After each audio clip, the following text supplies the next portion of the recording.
To present to you Dr. Martin Luther King, Jr.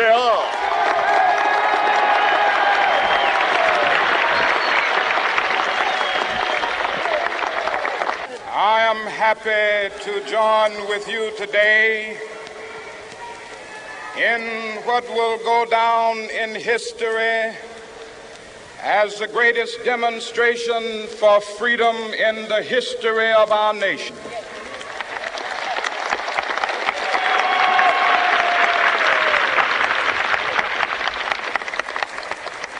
Five score years ago,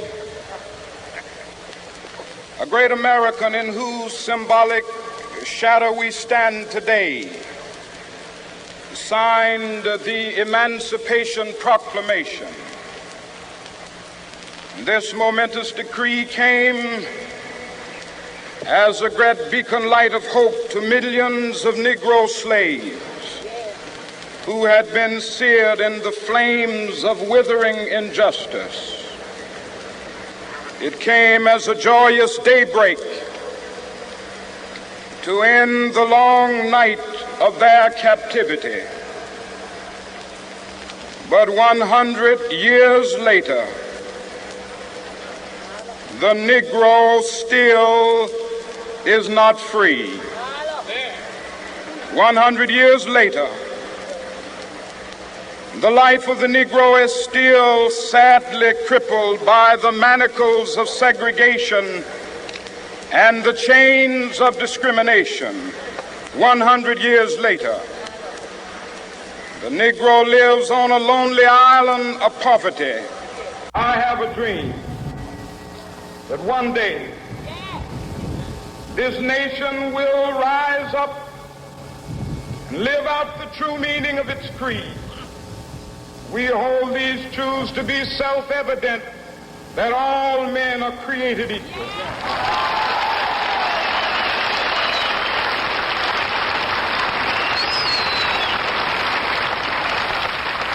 I have a dream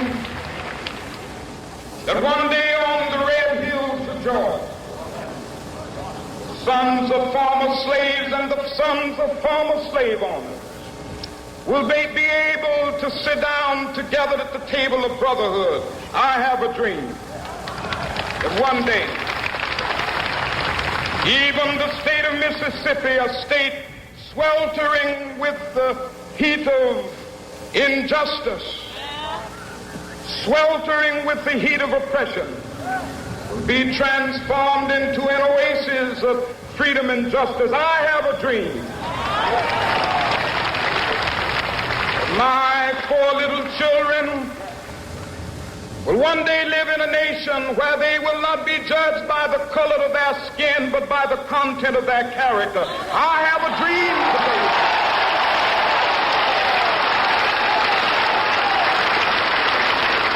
I have a dream that one day, down in Alabama with its vicious racists, with its governor having his lips dripping with the words of interposition and nullification. One day right there in Alabama, little black boys and black girls will be able to join hands with little white boys and white girls as sisters and brothers. I have a dream today.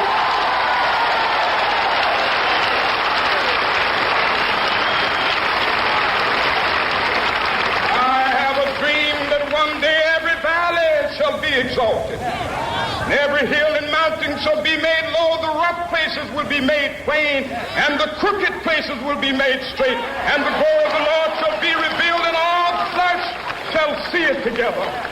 This is our hope. This is the faith that I go back to the South with.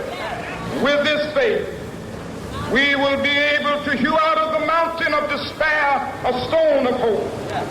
With this faith, we will be able to transform the jangling discords of our nation into a beautiful symphony of brotherhood. With this faith, we will be able to work together, to pray together, to struggle together, to go to jail together, to stand up for freedom together, knowing that we will be free one day.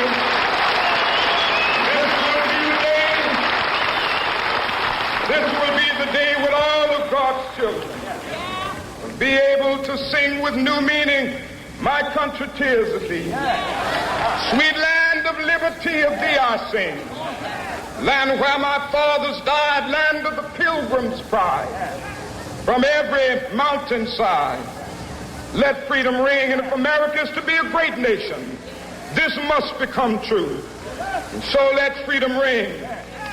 From the prodigious hilltops of New Hampshire, let freedom ring. From the mighty mountains of New York, let freedom ring. From the heightening Alleghenies of Pennsylvania, let freedom ring. From the snow-capped Rockies of Colorado, let freedom ring. From the curvaceous slopes of California. But not only that, let freedom ring from Stone Mountain of Georgia. Let freedom ring from Lookout Mountain of Tennessee. Let freedom ring from every hill and molehill of Mississippi, from every mountainside. Let freedom ring in windy capitals. When we allow freedom ring, when we let it ring from every village and every hamlet, from every state and every city, we will be able to speed up that day when all of God's children, black men and white men, Jews and Gentiles, Protestants and Catholics, will be able to join hands and sing in the words of the old Negro spiritual, free at last, thank God